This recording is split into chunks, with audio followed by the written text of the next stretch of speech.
Okay. I will preface this by saying I actually didn't prepare slides in a formal presentation today because I wasn't sure how many people would be here, and was hoping this could be a little bit more of a discussion. Wanted to make sure we were, it was clear I'm very open to answering any questions along the way. Nor do I have a really long sort of explanation prepared. But I just wanted to, first of all, thank you all for carving a little bit of time out of what I'm sure are very busy schedules to be here today. Just if nobody minds, by show of hands, I know, I think Ron, you'd said that you'd been through ICORPS. Has anybody here been through an ICORP program, maybe ICORPS Ohio or anything like that? Sort of familiar with the program? I've sat through the Okay. award ceremony before. Sat through the award ceremony. I've done that a number of times as well.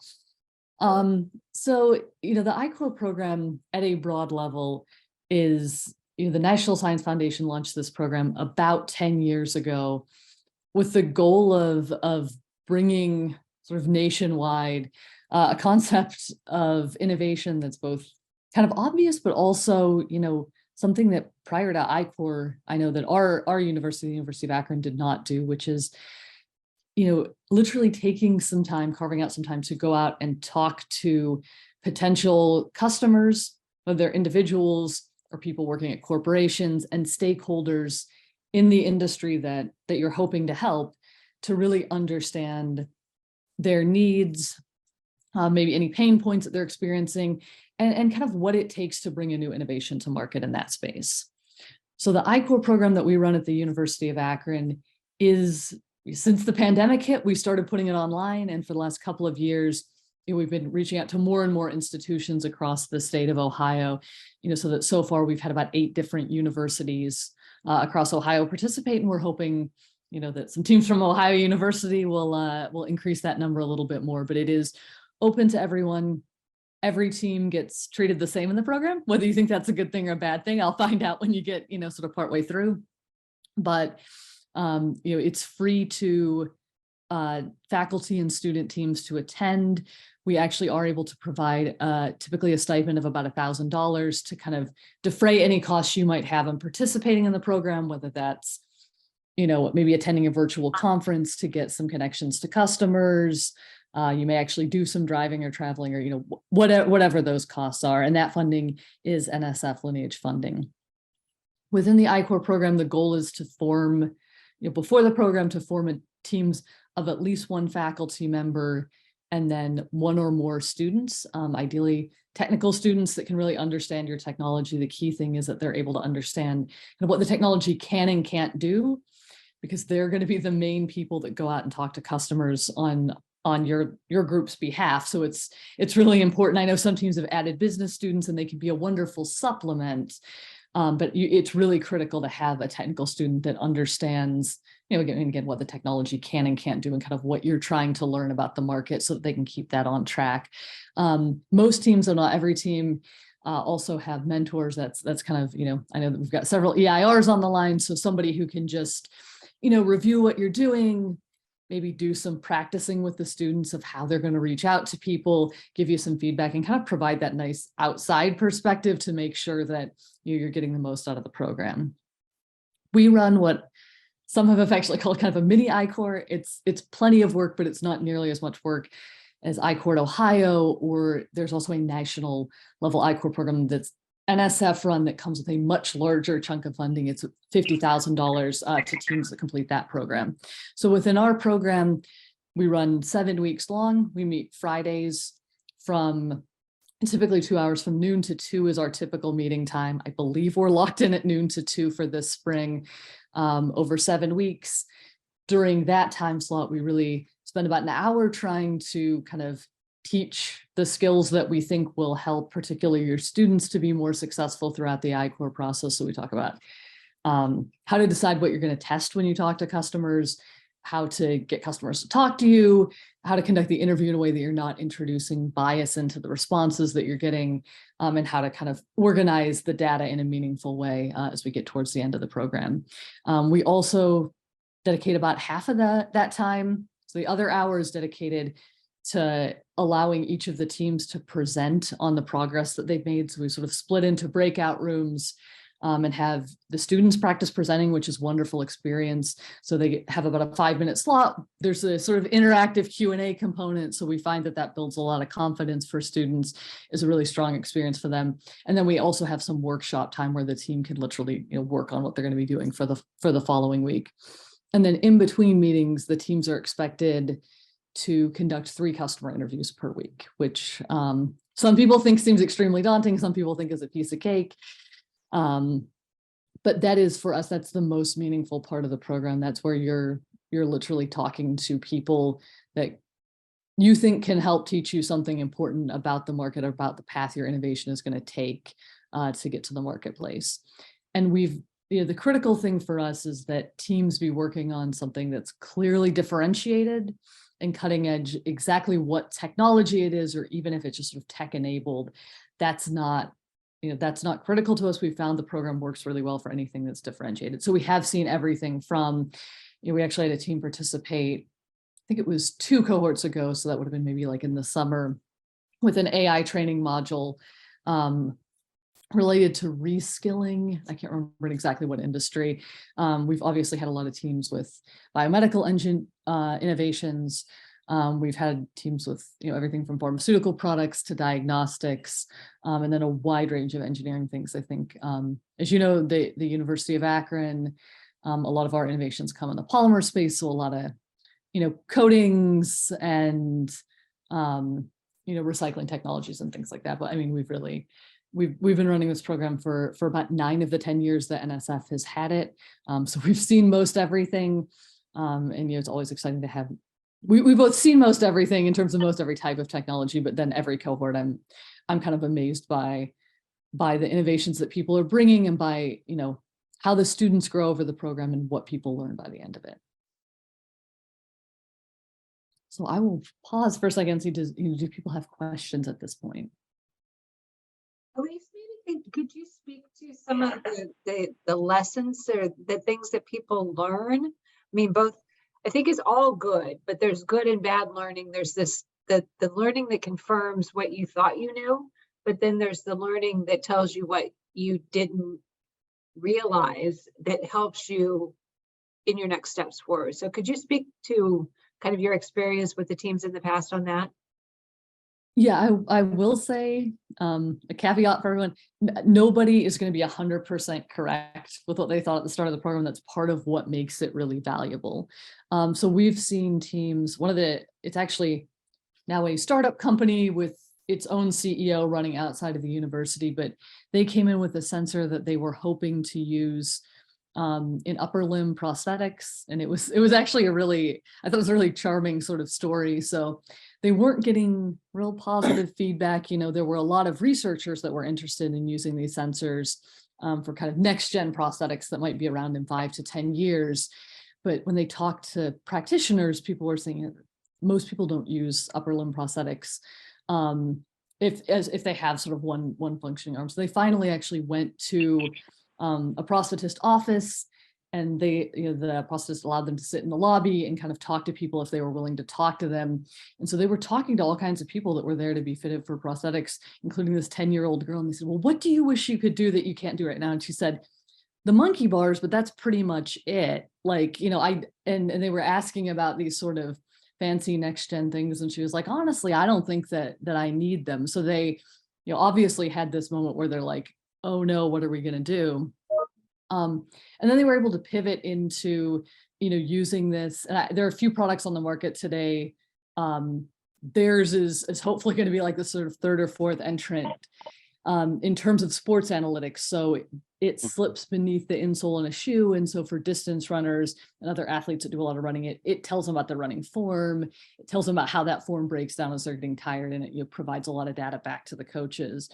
But for the ICORPS program, they would have been, really directing the research in their lab to confirming, how this would work with the specs being all around prosthetics. And they pivoted. It's not that the prosthetic thing has completely gone away. It's just they've recognized that's going to be a market 10 years from now. We have some opportunities to potentially enter the market like next year and start making money with this technology now instead of later, and learn a lot of things also about how it performs, because it will be out there, with tens of thousands of people using it.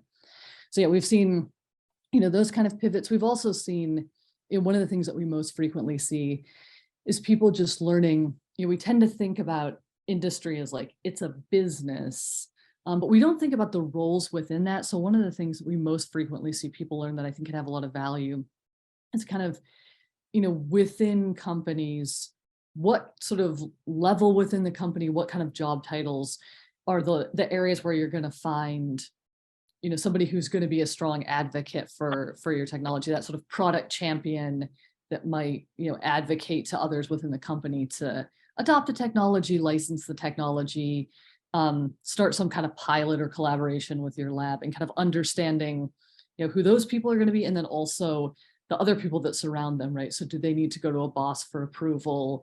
You know, are there people, technical experts, for example, that they find extremely influential and they wouldn't go forward without that person's approval as well? So I find that a lot of teams get a lot of granularity around, you know, not just the sort of big organizations we're hoping to collaborate with, but like where the rubber hits the road, like who are the individuals we're going to be interacting with, and kind of basically archetypes of, you know, what are those people like? How would we identify them if we were looking at a company org chart?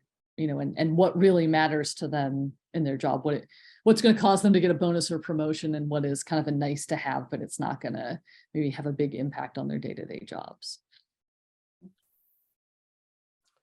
One quick question, with regard to your program, does your program ascribe to any specific entrepreneurial methodology, lean startup, adapted method, is it, you know, something homegrown, or yeah, how do you go? Yeah, so I mean, this is a lean startup program. This was the National Science Foundation sort of first foray into lean startup.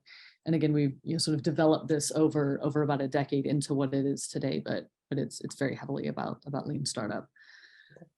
I may have missed this, but in terms of logistics, you said the program goes for 7 weeks. When does it start, or has it started, or what are those?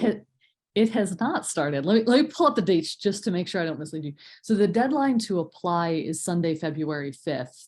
The cohort actually kicks off, like I said, it's Fridays, noon to, right now we have noon to 2:30. If we have enough teams, we sometimes do have to kind of stagger start so everybody gets a chance to present, but it'll be noon to 2:30 in that time range from Friday, February 24th through Friday, April 14th, with the week of March 24th off. And I can actually put a link in the chat that has, this is our website, so it has painstaking amounts of detail about the program.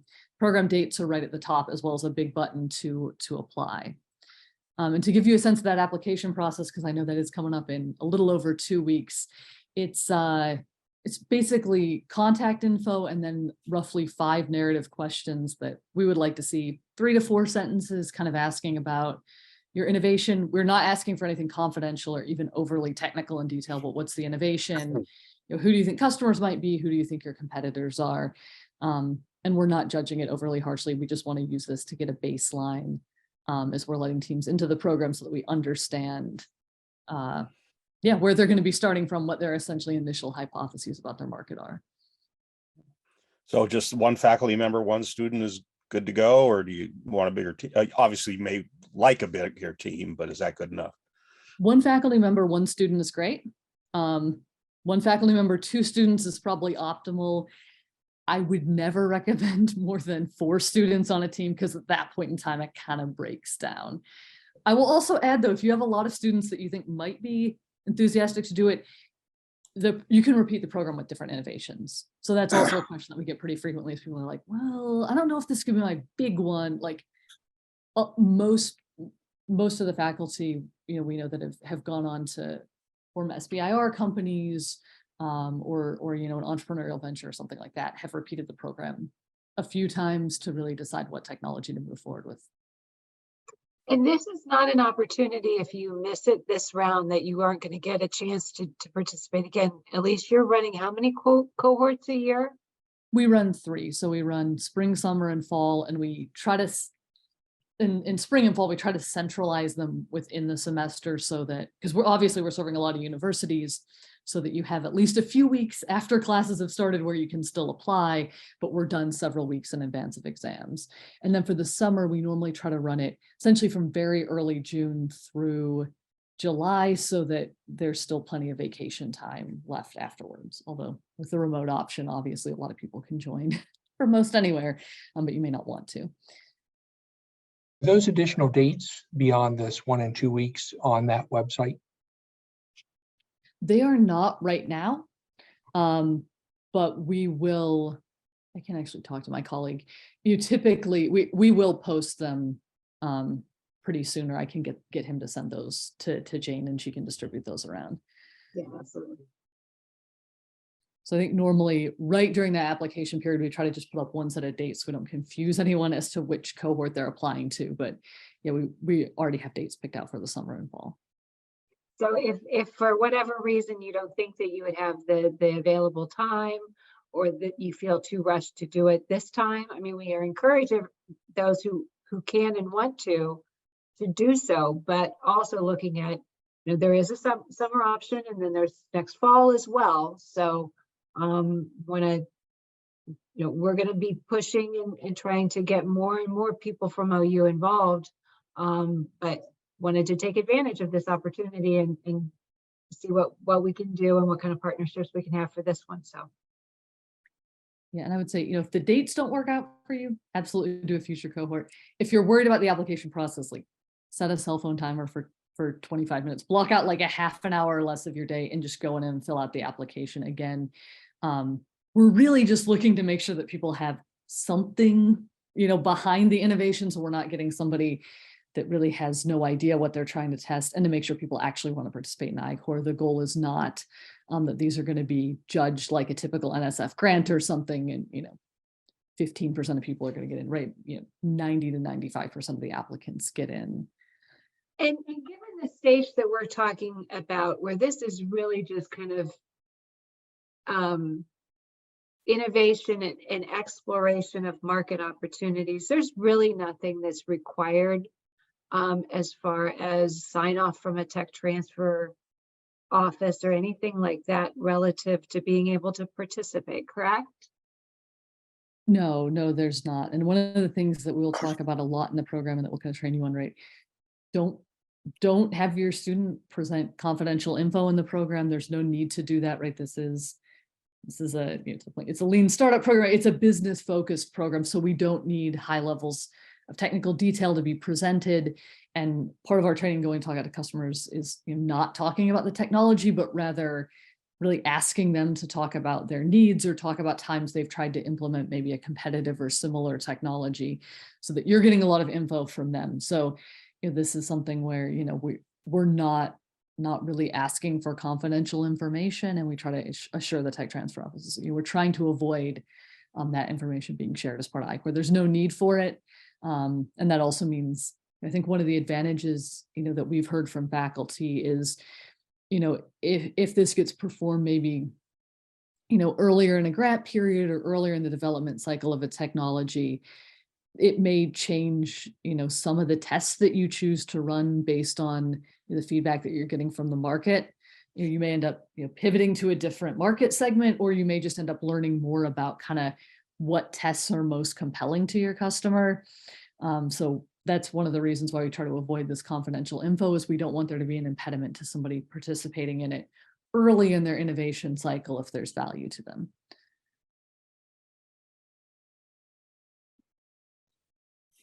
I would also add for those who may be considering this, that from my experience with other clients who've participated in the ICOR for Ohio, for example, there's a lot of insights that they've gained that have really informed and helped them to shape SBIR proposals, and really provided a lot of insights that they can add that have helped them in securing those types of more commercialization development grants. So that's another thing to consider here, is that the value you gain from this program is applicable to a lot of other things that you may want to do going forward with your technology and down the kind of this startup road?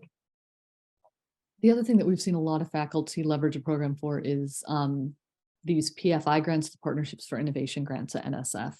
I believe you need to have some specific NSF lineage funding to be allowed to apply for that. So you need to look into the RFP, but if you qualify, that grant is basically asking point blank for some customer discovery insights to be included in various sections of it. So we've seen higher than usual success rates from faculty that have taken the time to go through ICOR, again, use the process to really organize what they're hearing from their customers and then include that in their grant proposal. The other thing that we have heard a lot from faculty is, this is a really strong experience for students, particularly, I mean, really, frankly, no matter what industry they're planning on going into, whether they're planning on staying in higher ed, becoming a professor somewhere, or whether they're going into industry. But we've gotten a lot of feedback that students talk about this in their job interviews. It's something really different. It demonstrates that they've spoken to a lot of people outside of the lab. They have some of this broader experience. It also helps them to kind of put the research that they've been doing into context in job interviews. So I've gotten texts from students saying, I talked about this for 25 minutes during my 30-minute job interview, and I feel like it went really well. So this is another sort of cool differentiating experience. And also some of the presentations and customer interview elements really help build confidence for presenting and for networking and things that we all know our students should be doing, but that can be extremely intimidating for them. It kind of is sort of a soft push to get a little bit better in those areas. I've got a good question from John in the chat as well. Yes, the program is free, would be free to you, and there is a $1,000 stipend for those who participate. Those are both accurate. And the stipend is NSF funding, so if I don't know that it counts as lineage funding for everything, but it can be a little extra bump there.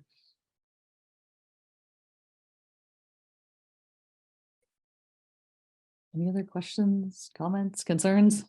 In terms of the 7-week schedule, you've got it broken down with group and individual, one-on-one sessions. In terms of time commitment, is there an expectation on the part of the faculty member to participate in each one of those meetings? Or is it, students and, okay, faculty may do the, parts of it, or ideally, I'm guessing it's all, but yeah. Yeah, ideally it's all.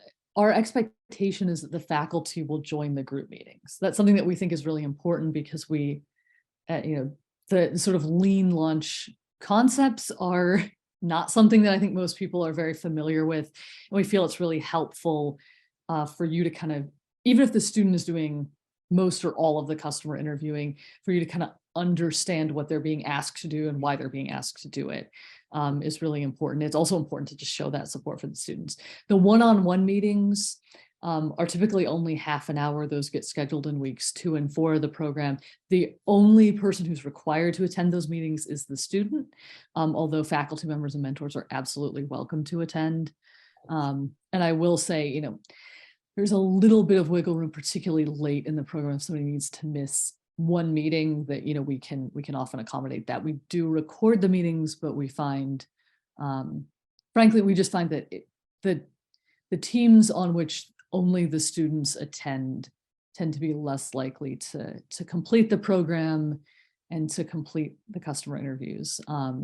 We've said 3 interviews a week, which is 21 customer interviews over the course of the program. That's not really a magic number, but it's kind of a magic number because we actually had done some data analysis early in the program. What we really found is, because it takes a while to build these skills and really get comfortable with doing the interviews, that around interview 12 to 15 is where people really started getting comfortable, feeling confident in doing the interviews and learning a whole lot more than they were in the early interviews. If nothing else, if you're, for example, selling into a medical market, the jargon that a physician or nurse uses to talk about technology is going to be very different than probably what you use. So there's just a learning curve.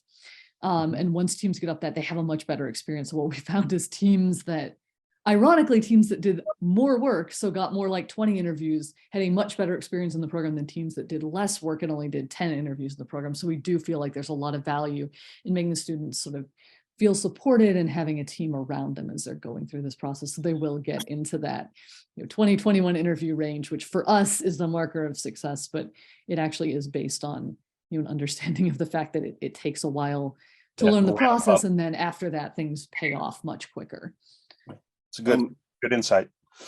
I have a question about, I'm not familiar with ICORP, but I've been involved in drug discovery companies and a lot of other you'd consider technical businesses. What's the range of types of technology / business plans that you see in ICOR? Is it pure science, whether it be biomedical or drug discovery, or pure engineering, do you see more conventional businesses that have incorporated innovative technologies?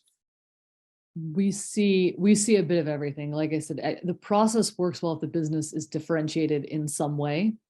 So, we will have and have always had, some businesses that are kind of tech enabled, right? So they might be using software.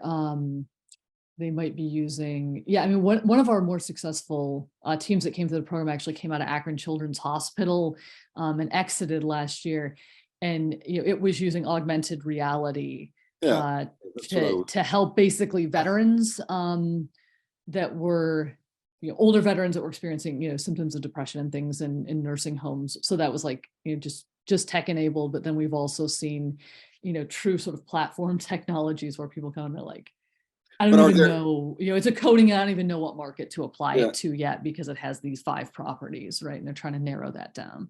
But in terms of requirements for application, there's no firm definition, is what I'm sort of getting at. In other words, do you have a definition of, does there have to be a technology component to something? Suppose somebody came to you with an e-commerce site that had sort of a unique niche, but maybe was going to incorporate, some of this new AI technology like chat, GPT.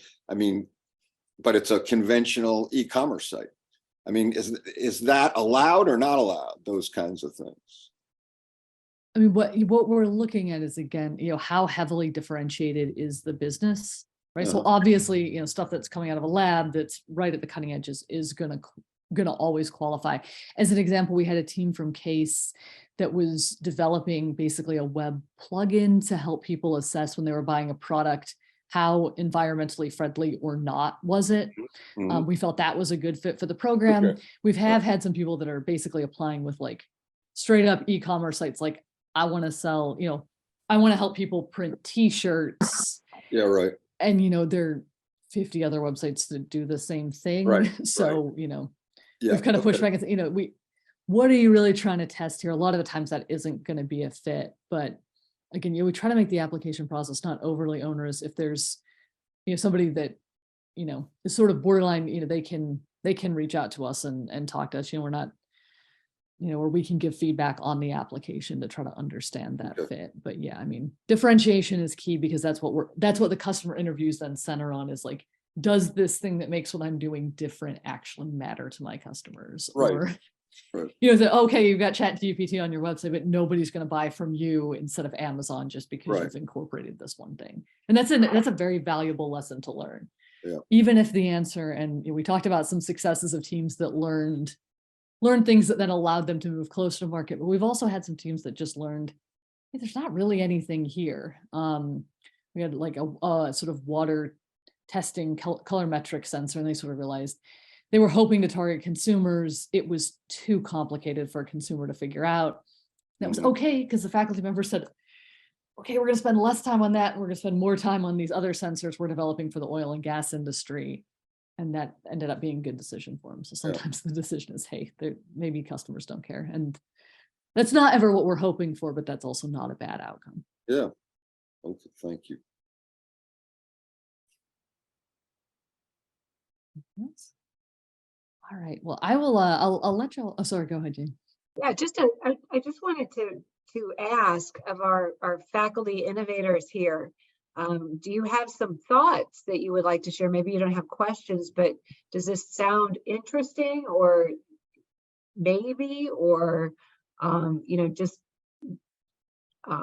any thoughts you would be willing to share with the group here that might help us?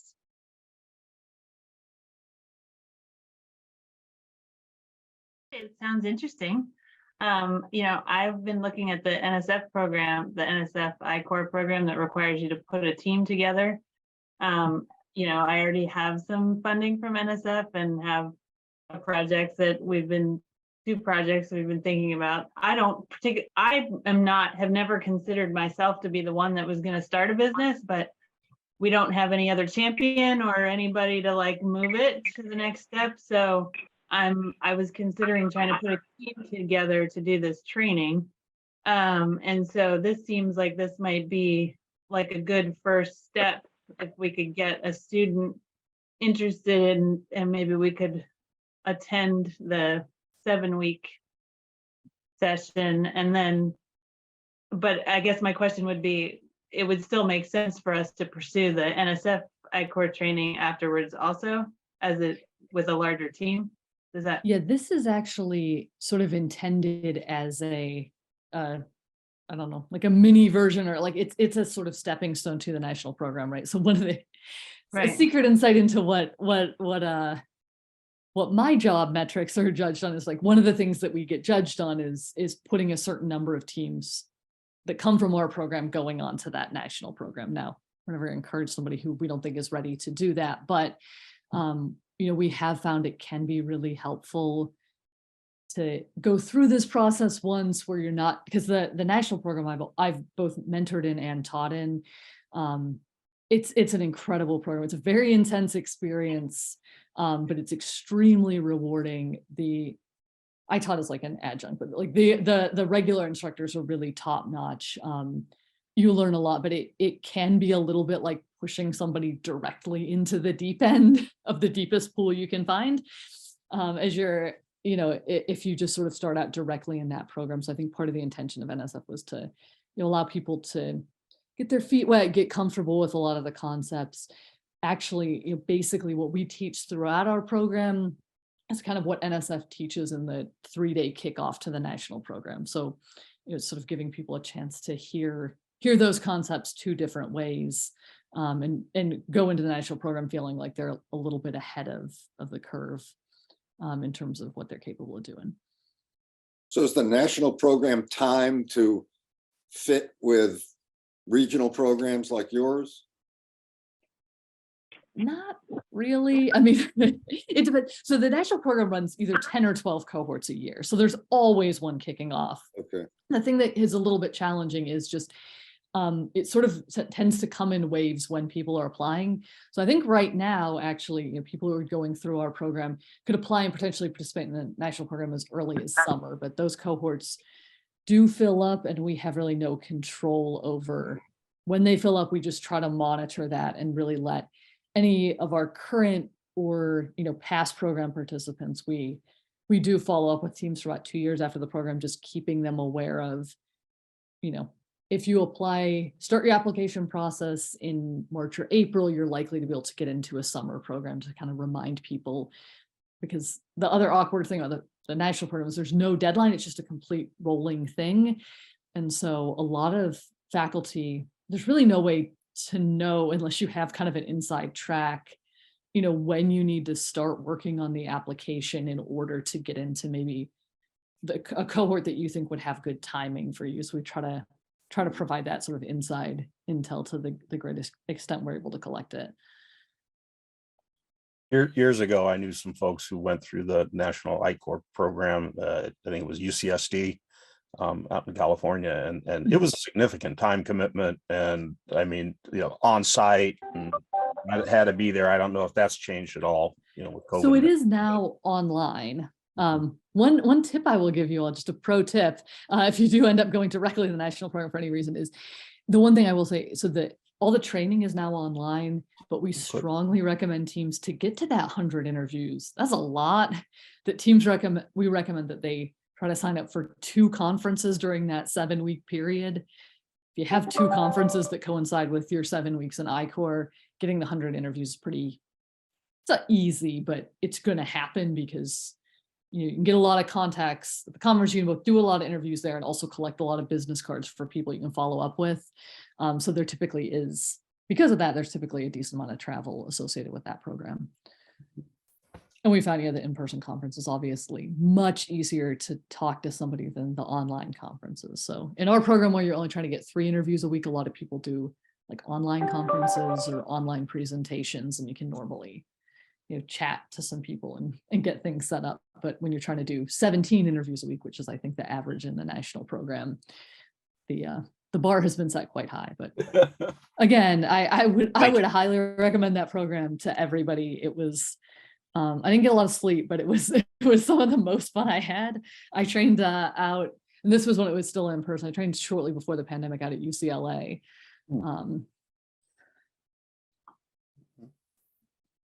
So, it would take some last minute thoughts, but I just wanted to add here that from my vantage point, I don't consider this, when we're done here today, to be the end of the discussion, but the beginning.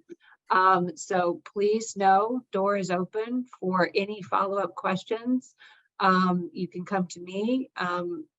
If we TechGROWTH can't answer them, if the Center for Entrepreneurship can't answer them, we can connect back with Elise. I'm sure she'll be more than happy to answer any questions we may have or discuss any aspect of ICOR. And she's provided her email address. Thank you, Elise.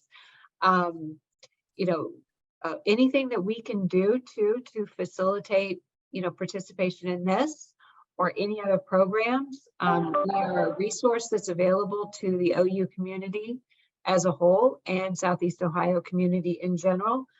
So please know we're here for you and want to help. Anybody have any final thoughts they want to add before we wrap it up here today?